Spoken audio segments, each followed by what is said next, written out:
Hello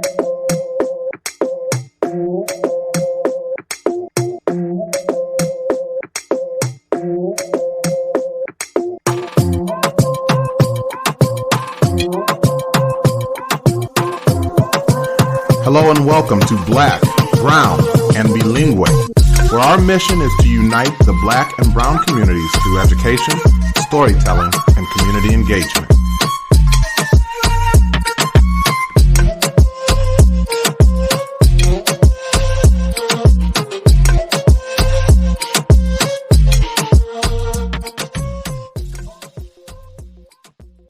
The vision of Black, Brown, and Bilingual is to be part of creating a world in which Black and Brown identities are affirmed, bilingualism and biculturalism are nurtured, and equity is the driving force behind all that we do.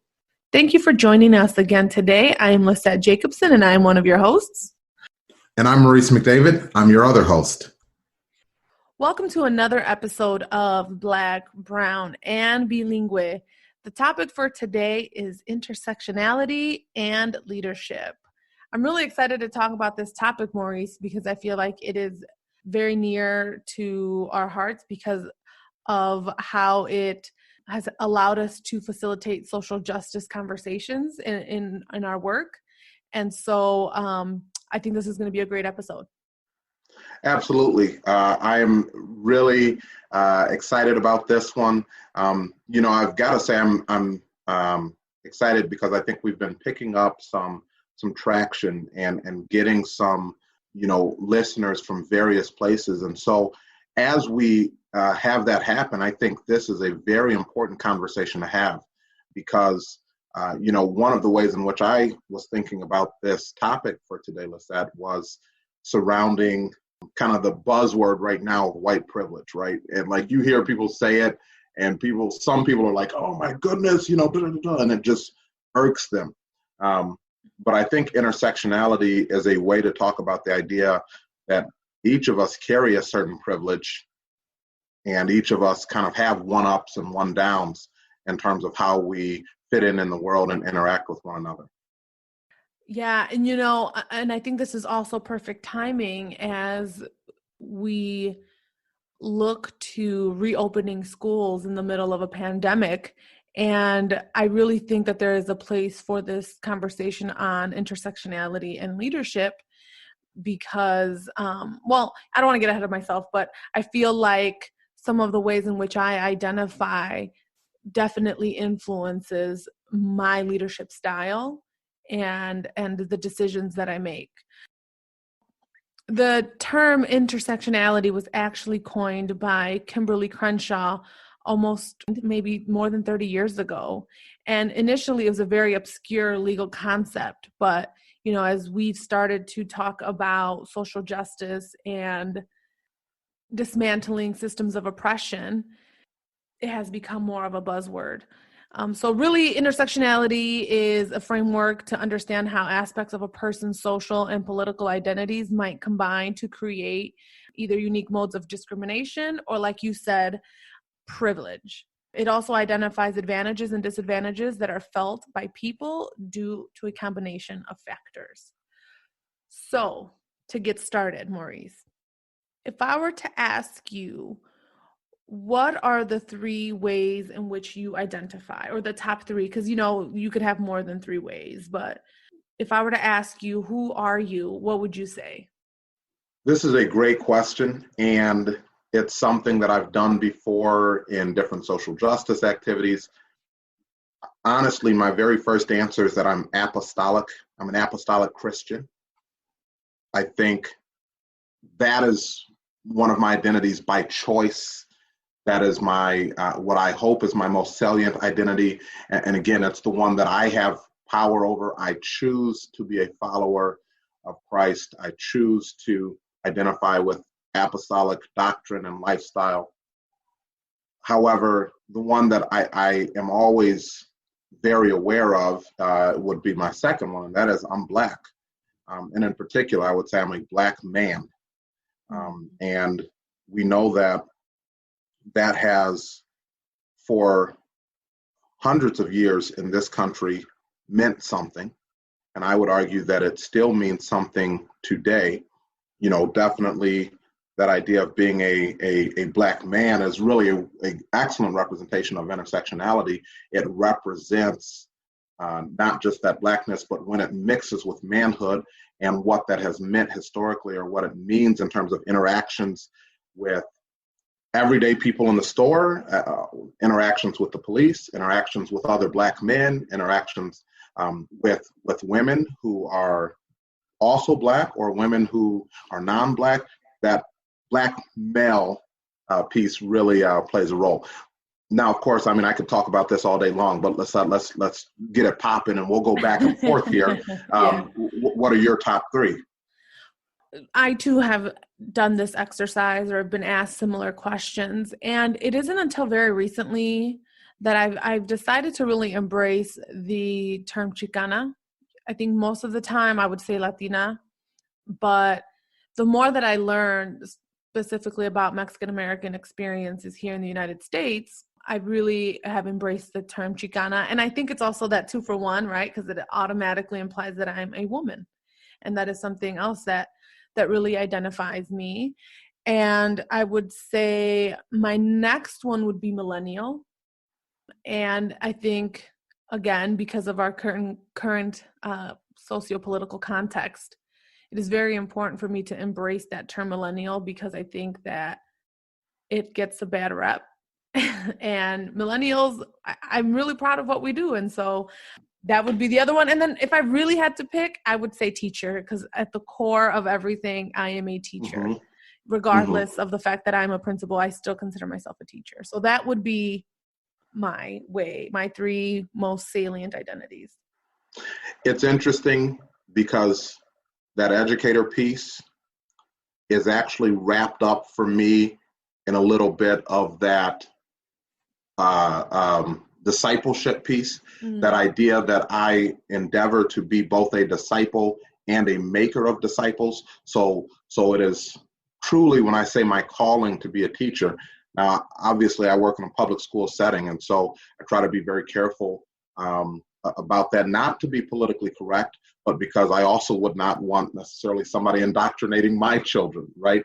But I try to make sure that I'm representative of that. So that teacher piece is, I think I'd agree with you that it is really important. Lissette, since you brought that up, let me ask you, and this is kind of a side note, but also kind of connects into leadership. Do you miss teaching? And the connection there, as I heard someone say the other day, in fact, I believe it was Mark Van Clay, who was speaking about the idea that we have expert teachers or experts in our building in teaching and learning, and that they are our teachers. They are not us anymore.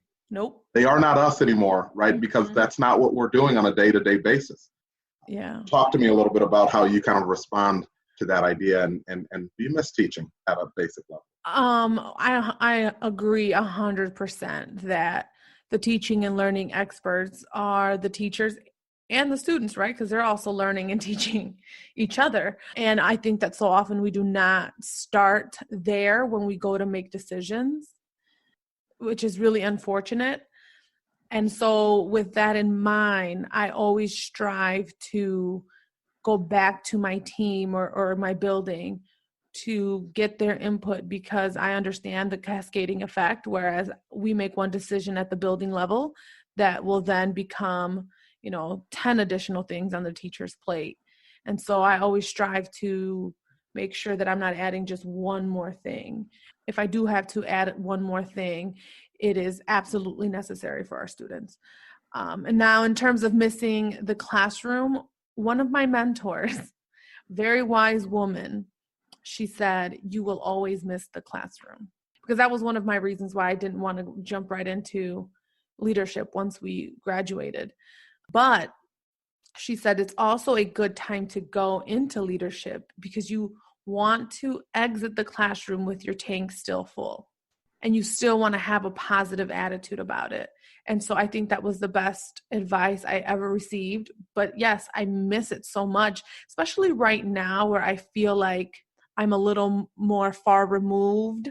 And if I could go back, I'd go back as like a middle school, 8th grade literature or history teacher, because I feel like that's where the battle is, right? But, at the same time, I want to create an inclusive environment where what I would want to do in the classroom is multiplied, right? At that exponential level. So, yeah. Do you miss it? Every day. Yeah, me too. Every day. However, I do not miss the grading. I love the idea of assessing. Don't get me wrong, but I do not miss the grading. I think there's when we kind of talk about that part of our identity as teachers, one of the ways in which I really engage with my identity as a teacher is now looking at what professional development can I plan out and be a part of implementing for staff, right? And for our adult learners. And I think that, again, you mentioned it a little bit already, my identity makes me a little bit more comfortable with certain professional development, right? So again, as we look at 2020, some of the buzz right now is anti-racism education, working in equity and social justice. Those are areas where I feel like I get to step into the conversation with some I don't know, street cred, I guess, right? Because you got some skin in the game. Right, exactly. Literally some skin, right? Some black skin. But I get to come in with some lived experiences that allow me to engage in that conversation, which I think is a very pertinent conversation right now. Yeah, and you and I have talked about how the work that we did in our previous district, we're realizing the profound impact. Yes, obviously our lived experiences have shaped us and molded us, but I also think that the training that we received in our previous district and the work that we did there really gave us the vocabulary, the knowledge to navigate the conversations that we're navigating now in this new role. And it really struck me like, wow, I'm really proud of the work that we did there. And so shout out to D428 for doing some great work with social justice. But by the way, I'm a Barb for life, baby. Barb for life. Black and orange, boy. Oh, my goodness. This is corny, and I'm going to try to edit this out.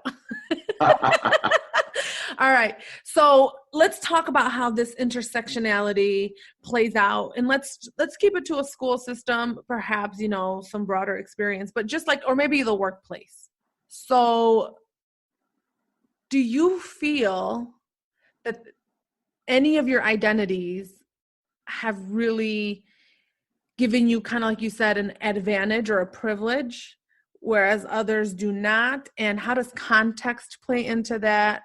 How does location, all of that, play into your one-ups, one-downs? Yeah, so I will start with maybe that male identity, because I think in one of our earlier episodes, you talked about the idea that when I started teaching, I'm just 10 years older than the students I was teaching. I was 23, they were 13, and there was a question about, what that was like. Was it challenging to manage that classroom? And I think in that sense, my male identity was a benefit to me, right? Because I could stand at the front of the room at 6'1", and at that point I was a slim 235, so it's been a little bit, but I could stand at the front of the room and I could engage the room with my voice, right? I mean, we've struggled, Lissette, in balancing our volume on this podcast as we, endeavor to put out something that's listenable, because my voice has that natural. It's just because you think you're Barry White. I'm not going for Barry White. I'm going for Morgan Freeman. Actually, it was a good day that the Penguins marched, right? So that's what I'm going for. So I think that was one way in which it definitely played a positive role. That's interesting, because for me, even though I was at the primary level to begin, I used it was a combination of being a Chicana, right, and a woman. I was very nurturing and very warm, and I feel like that took me far. And even when I moved up to the middle school level, I think my students had become so accustomed to kind of just, yes, we have teachers who build great relationships, but I don't know if they were used to the level of warmth and nurture that we created in our classroom. So I feel like that was also my strength, and even continues to be my strength in leadership. Definitely. I would think that that nurturing piece, it's interesting you bring that up from a leadership perspective.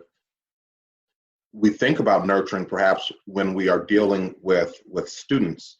Can you talk a little bit more about what does that nurturing look like when you're dealing with adults in the building? So before I jump into that answer, I think that early on, and I feel like maybe several, if not many, leaders, especially female leaders, go into leadership roles and attempt to imitate a male leadership style.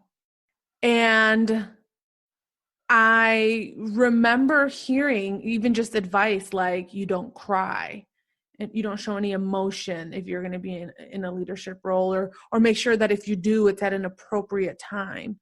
And I remember being very unsettled by that idea, because I felt like I'm all about authenticity. And if I cannot be myself, I knew that I wouldn't be happy.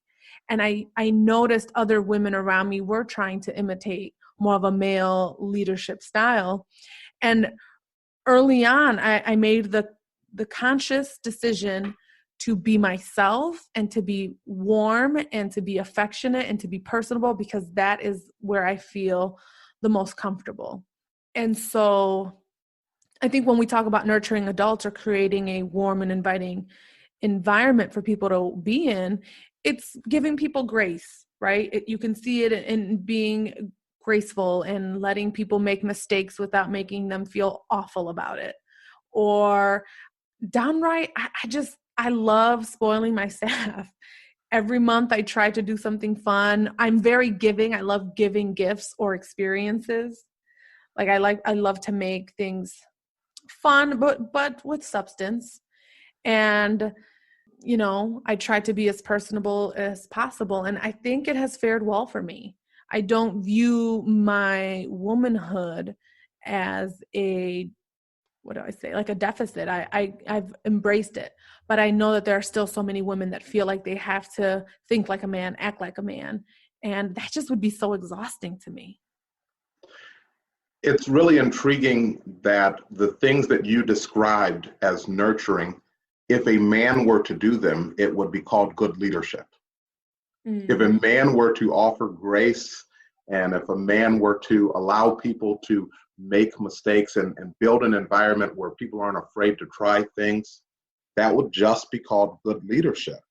And yet it is something that I think women are asked to think about, are forced to think about, because they have to be able to make the tough decisions. And can they do that? And this whole concept of whether or not these things can happen. And it's interesting, we're seeing it even play out at a national level now, right? With the selection of Kamala Harris as vice president. We don't need to get into all of that necessarily, but just that idea of, again, those questions that are asked of a woman that are not asked of a man. And so, yeah, I think that's interesting. So Lissette, our podcast obviously is called Black, Brown, and Bilingual. So let's talk a little bit about those identities. We can jump back to the bilingual part, but let's start with that idea of Black and Brown, and in what ways have those identities, again, connected to, right, our intersectionality. So you are not simply just, a Mexican American, but you are a Mexican American woman, right? And maybe in what ways has that benefited, and in what ways maybe has that detracted? this is where context is everything.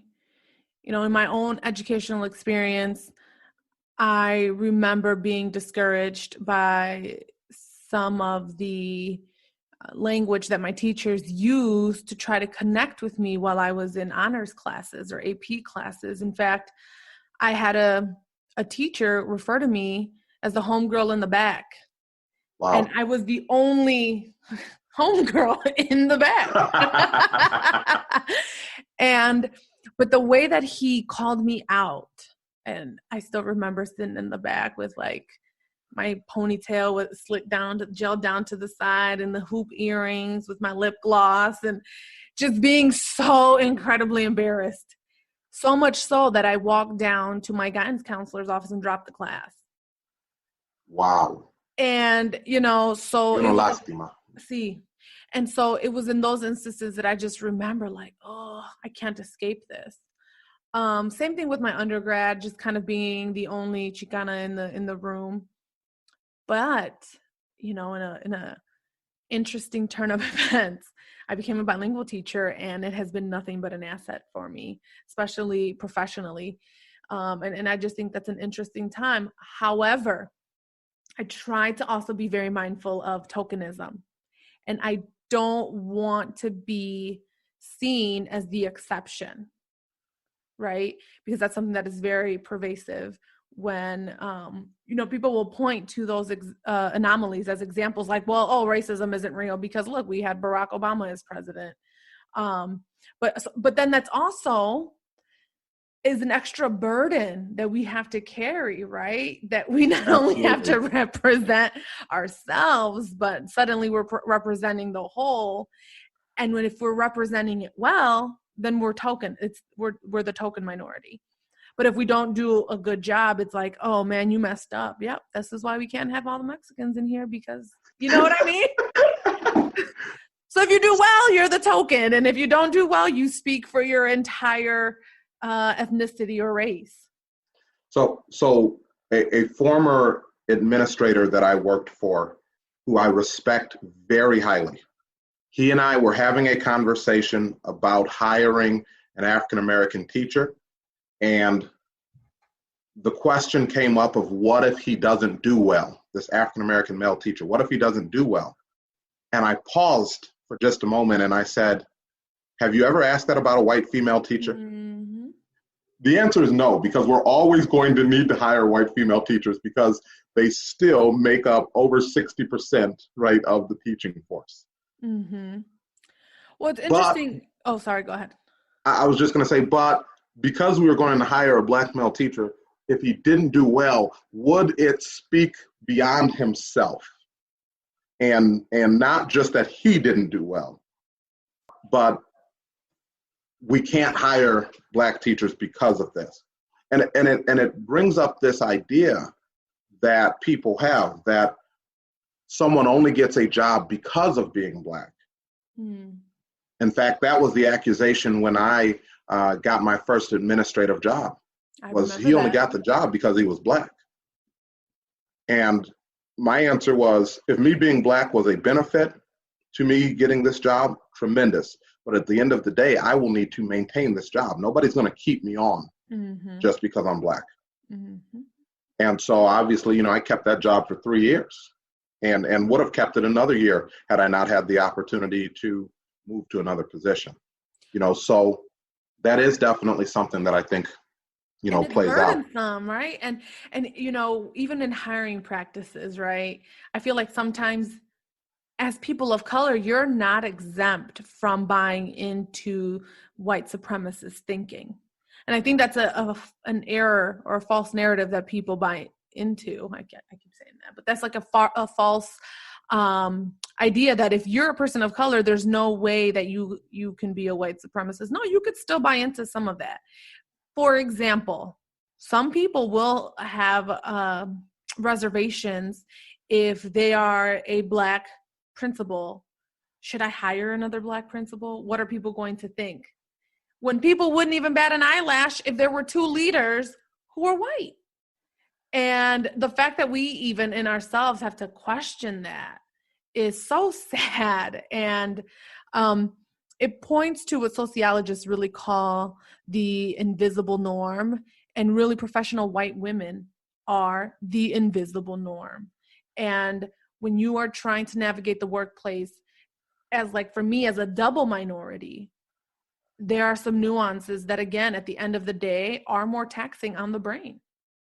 Yeah, so I do think about that male privilege that I carry into a room, and I've had discussions with you, Lissette, and with others about the idea, particularly in some of my interactions with Black women who have said something very similar to what I've said, and it has not been received, or it has been received as attitudinal or aggressive. And then when I say it, it is received very differently. And so I've thought about that. On the flip side, I can think back to my days operating as a dean of students.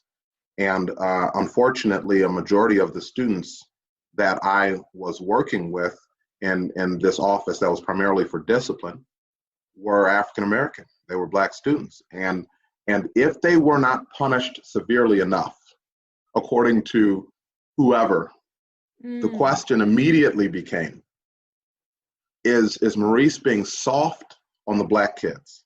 Oh my goodness. And it was interesting because my principal came to me, and as we discussed this, he said to me, Maurice, if anything, you're soft on everybody. and I said, there's probably some truth to that, because I care about kids. I want to see them learn. I'm not looking for my pound of flesh. That was my point of view when it came, and still is, when it comes to student discipline. I'm looking for them to learn. That's the root of the word disciple, right? It's talking about teaching and learning. So I'm not looking for my pound of flesh, but the question was automatically brought up: is Maurice soft on Black kids? And I unfortunately could pull up my suspension numbers and say, here's what it is. We're still suspending more Black students. We're still doing this, that, and the other. I think of another role, Lissette. We talked about, some of the social justice work we did in District 428.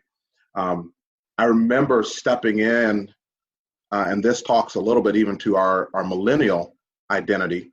I remember stepping in as a 28-year-old and offering professional development on race and racism to teachers who had taught me. And so my youth, my identity with the local community, all of those things I think played into me not being well received. However, a year later, when a white female colleague would step up and give the same PD, it was received by at least another whole group of people that were not willing necessarily to receive it from me. And again, those were small groups. That were not willing to receive it. I would say overall, it was more of a benefit to me, to be able to deliver that type of PD. You touched up on a topic that I wanted to explore a little bit more, which is this idea of being a millennial. I am told that I look very, very young, which, I mean, really, I can't help. I got a baby face. Can I just say, hold on to that? Listen, I'm 24 years old. The kids was like, Mr. McDavid, ain't you like 40, bro? You do look old. Hold on, what do you mean? And they said, well, you got kids. I said, what? You so do you look older though, Maurice. I don't know. I've always been told I'm mature for my age. Oh, God. Anyway, so my youthful looks, right? No, that is something that definitely was a chip on my shoulder when I stepped into leadership. And it wasn't until I shook it off that I feel like it became a non-issue. But I definitely felt, I'll be honest, inadequate to a certain degree to be able to walk into a room and, like you said, either deliver PD or just simply lead when even some people are my parents' age or close to my parents' age. And so that was very, very real for me. But I've embraced it.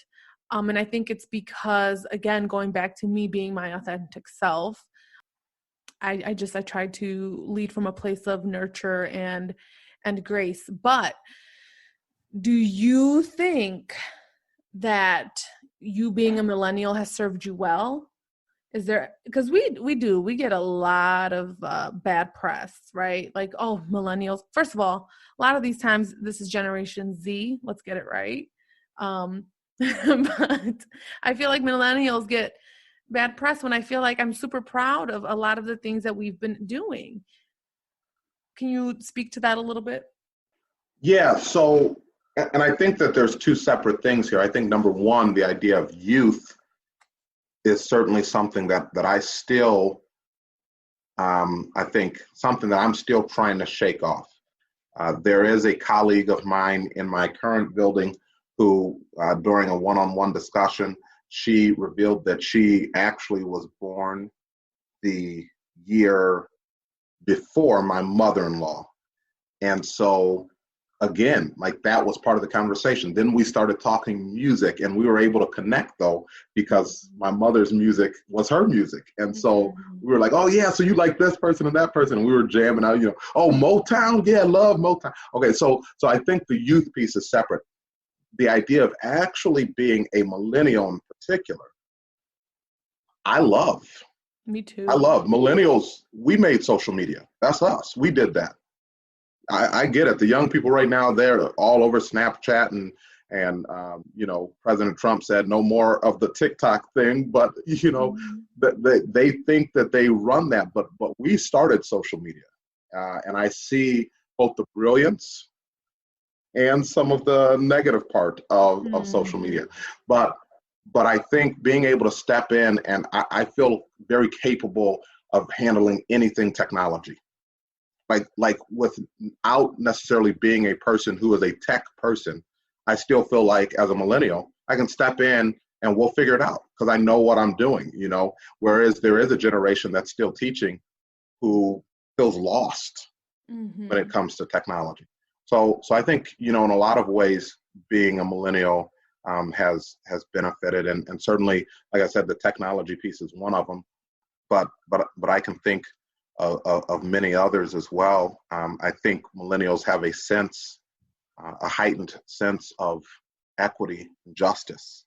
Definitely. And that's something that I hold on to. And that's something that, again, I mentioned at the beginning, part of my identity as a Christian, I look at older Christians and I look at millennial Christians, and there are a lot of millennial Christians who are really buying into this concept that even our faith promotes equity and justice. Right. And so, I guess at the end of the day, I just like who I am. So it's hard for me to, say, millennials are this, that, or that. What about you, Lissette? I mean, no, I agree with what you said. Yeah. I know this is not about being millennial. This isn't the episode about that, but I think that we have dealt with a lot. I mean, we have had two major crises happen within our lifetime that will definitely impact our lifetime earnings. When we think about the 2008 Great Recession, that severely impacted the lifetime earnings of millennials.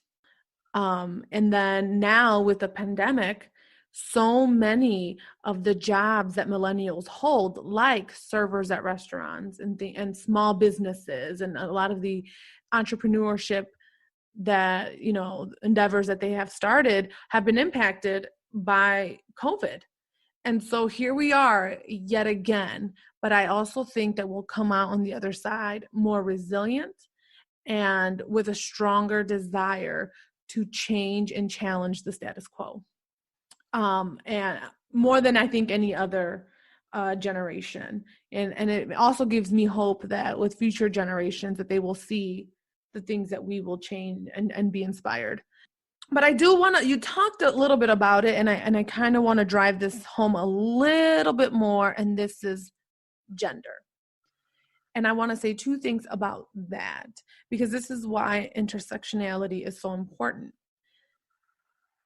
I too have been in a room where a white female colleague of mine may have said something very similar to what I have said. I'll give you a more specific example. So if a white woman is advocating for ELLs, it has been my experience that tends to be better received, which is absurd because I am a Chicana, right? And I know what it's like to grow up in a bilingual household. But if I try to advocate for ELLs, that's nothing special because of course you're going to advocate for that, right? Of course you're going to vouch for bilingual ed or what have you. But for the white woman in the room doing it, it's almost seen as noble. And that has been incredibly unfortunate because we are silencing a lot of people. And when we just had this interview with a gentleman, when we feel misunderstood, when we feel like our voices are not being heard, you tend to see sides of people that are not very favorable, but it's rightfully so. And that's what makes people leave an organization, right? That's what leads to turnover.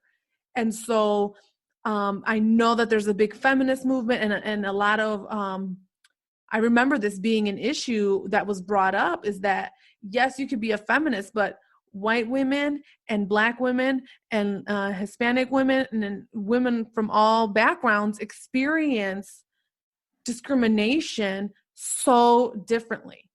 And that is something that I think as leaders, or if you're a leader of any organization, yes, you may be preaching to one identity, but you need to be cognizant of all of the identities that are represented in the room, especially if you want to turn that organization around, or if you want to make sure that you're maintaining and retaining the key people that you want to retain.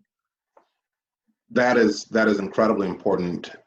You've said it well. You know, I think about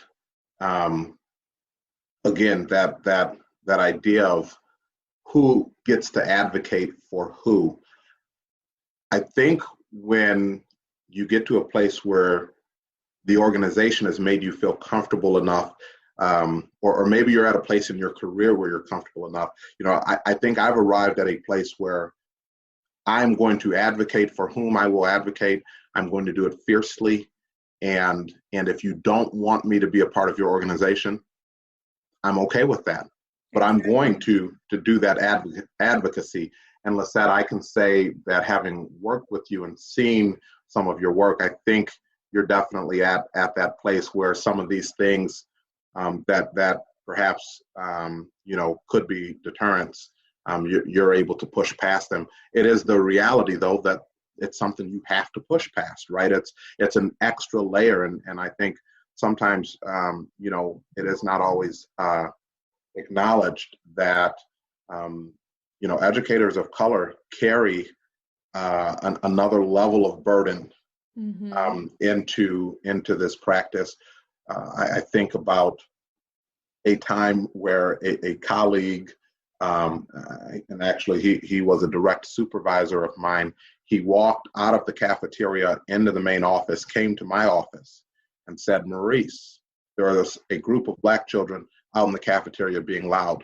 Would you please ask them to quiet down?" Mm-mm. In doing so, he walked past the office of two other administrators and was a leader himself and came to me. And I just remember that's a moment that I carry with me, because on top of the fact that I'm trying to work on attendance or whatever I was working on, right, I was doing my job, but then I was asked and layered with another level. Mm-hmm. And so when I think about my colleagues who are women of color and how often that is happening for them, it is something that I try to be aware of as a building leader. There's one more piece, Lissette, that I want to make sure that we get to. And again, that's the third part of our title. And that is that bilingual piece. You've talked kind of to it throughout the episode here and there, but for me, I can say beyond a shadow of a doubt, being bilingual has been something that has, in every way, has been a benefit for me and my career. As a language learner, I have used that to connect with families, but also to connect with other students, right, who are language learners, and say, hey, I'm a language learner too. I'm a developing bilingual, right, because it's not something that I'm done with yet. Well, Can and you it's talk a giving little you bit? empathy, right? Now you're also able to empathize, and perhaps now when you're seeing some of the academic expectations that are being placed upon bilingual students, I'm sure you have a completely different lens than, compared to someone who may not necessarily, they may understand that it is more taxing for ELs, but they may not understand the extent of it like you would. Right. Yeah. Having taken classes that were taught completely in Spanish and being asked to read and write and speak and listen completely in Spanish, a language that I was not practicing the other hours of my day. I still sometimes, if I'm interpreting for an IEP, I leave and my head is like, whoa, oh man, you've done something extra today. But I'm so appreciative of it. Lissette, you grew up in a home where Spanish was the primary language spoken, but you have been an English speaker since kindergarten, right? You told the story of being put in the English class. So really you were that simultaneous bilingual. What was that experience like, bringing that into your profession, and in what way does it impact maybe your leadership today? It has, first of all, I love it. Just on a silly note, I know I can understand twice as many jokes, right? Because I know the jokes in Spanish and I know them in English. Means, I can laugh at a ton of memes. That was so millennial of me. We do love our memes, don't we? Right. Goodness. Yes. And, but I didn't really appreciate it. Again, like I said in previous episodes, I tried to kind of put that at the back burner for a very long time.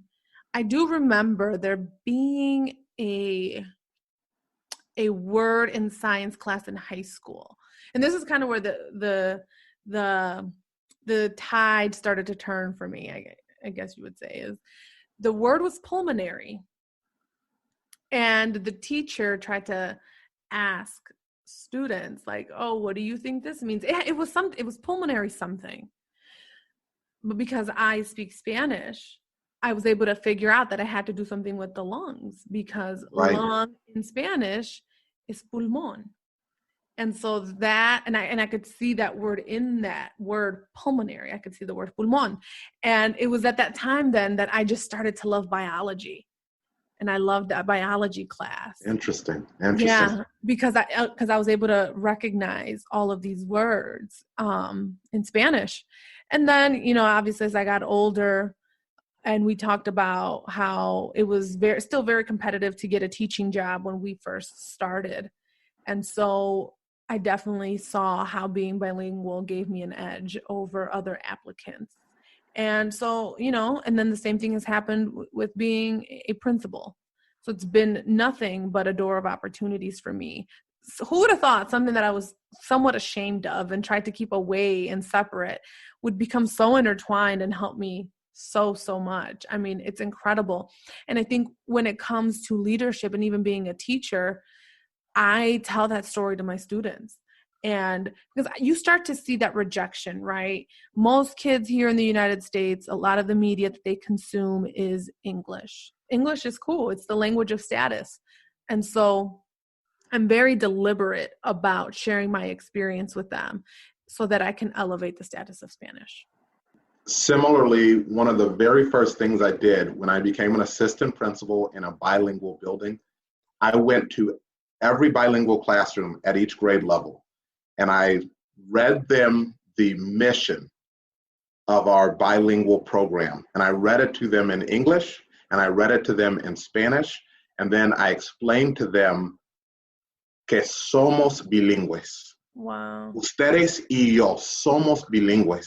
Y es increíble, es un regalo que nadie, nadie más en el edificio tiene, solamente nosotros. That idea, right, that we could do that. You and I can communicate in two languages. And not everybody in the building gets the opportunity to do that, but we get to do that. And so it's really cool. It's really important that you maintain and elevate and celebrate English and Spanish, Spanish and English, because you are not a Spanish speaker. You are not in the Spanish classes. And you are not an English speaker. You are not in the English classes. You are bilingual. And really understanding that as an identity in and of itself, that you're not an English speaker learning Spanish or a Spanish speaker learning English. You are bilingual. That's what you can mark. I think is something that I still smile about. And I'm really I see. You're really enthusiastic about it. I could tell that you're definitely passionate about. And you know what? Your students are going to be so appreciative of that. That will take you very far. So just kind of to switch gears and to kind of wrap things up, we are leaders. What would you say to either educators, in the classroom or at the building or even district level? What would you say to them about, intersectionality? If you had to say, I need you to understand intersectionality because, what would that be? I need you to understand intersectionality because, and here's our famous phrase, we've used it on a lot of episodes, no one is a monolith. And so typically we have used that to mean that I do not represent all Black people. But in this case, I want you to understand intersectionality and that idea that I'm not a monolith because I do not represent all men. I do not represent all Black people. I do not represent all people currently in the middle class who maybe grew up coming from an impoverished background with a single mom who is a Christian believer. And so I don't represent all of anybody, right? But instead, the way that each of those things kind of fold together is actually what gives me my individuality. And so through understanding intersectionality, yes, we can make some general assessments, but it's so important that we still give room and leave space for understanding each person and all of what they are. Nice. I would add, that we need leadership who truly cares about inclusion. And in order to be in an inclusive place, you have to understand this idea of intersectionality. And if you are part of if you're leading an organization and they see that you as a leader are passionate about this, that this is at the forefront of everything that you do, others will do that too. Others will jump on board. And it is so important to lead by that example. I think another thing, ultimately, being an advocate for workplace equity requires compassion, curiosity, continual introspection. All of those things are necessary. And it's not about making the people of color or the marginalized groups feel warm and fuzzy. It's beyond that. It is, and I think that's what often happens is any diversity initiative is like, oh, how can we show that we embrace them and that we celebrate them? Again, that's that tip of the iceberg. So it's not about creating an environment where people of color or marginalized groups are safe. Yes, that's a big part of it, but it's also about dismantling them. So not only are you going to, band with us and fight this system that is so much bigger than all of us. Well said. Well said. As I was listening to you, I just want to say, and I don't know that we say this often enough, Lissette, but I sincerely appreciate your leadership. I appreciate the work that you are doing with your students and within our district. And so I think, in all of the forms that you're doing that work, I appreciate the opportunity also to work with you on this podcast. So, thank you, Maurice. Likewise. That's the first time he's been nice, y'all. I'm just kidding. No es la verdad. No es la verdad. No.